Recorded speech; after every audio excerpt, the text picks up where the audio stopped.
Isang dasal para sa aking buong pamilya. Panginoon, maraming salamat sa aking pamilya.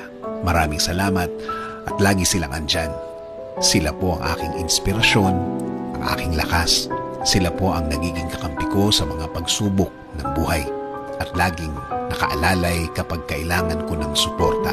Lord, kasama po ng aking dasal na ito na mas mapalapit sila sa iyo, mas makilala ka nila, mas malaman pa nila ang iyong kabaitan, kasama ng nakita nila sa aking buhay na ikaw ang pinagkukunan ko ng lakas sa araw-araw. Kasama na rin ang aking dinadasal na tulungan niyo rin ang bawat isa sa kanila sa tuwing kailangan nila ng tulong ninyo, Lord. Tulad na lang ng pagtulong na ginagawa mo para sa akin. Every time na kailangan ko po ng tulong niyo, palagi niyo silang samahan at protektahan sa lahat ng oras. Alam ko po na napakadelikado na sa labas at kailangan nila ng proteksyon ninyo sa mga buhay nila, kasama na ang kani-kanilang mga trabaho. Ikaw, Panginoon, ang nakakaalam ng lahat ng kanilang pinagdadaanan. Alam mo kung anong mga pagsubok ang dumadating sa kanila. At alam ko, Lord, na ikaw lang ang makakatulong at makakasuporta sa kanila dahil alam mo ang kani-kanilang mga buhay.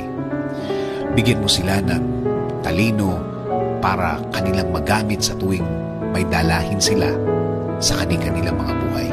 I-remind mo sa kanila na ikaw lang ang panggagalingan ng mga bagay na ito, mga tulong na ikaw lang ang makakaprovide. Tulungan niyo rin po ang pamilya kong may pinagdadaanan sa kani-kanilang araw.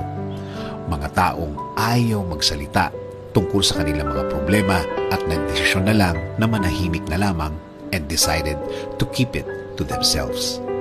Panginoon, alagaan niyo po ang lahat ng magulang, kapatid, at lahat ng miyembro ng pamilyang Pilipino.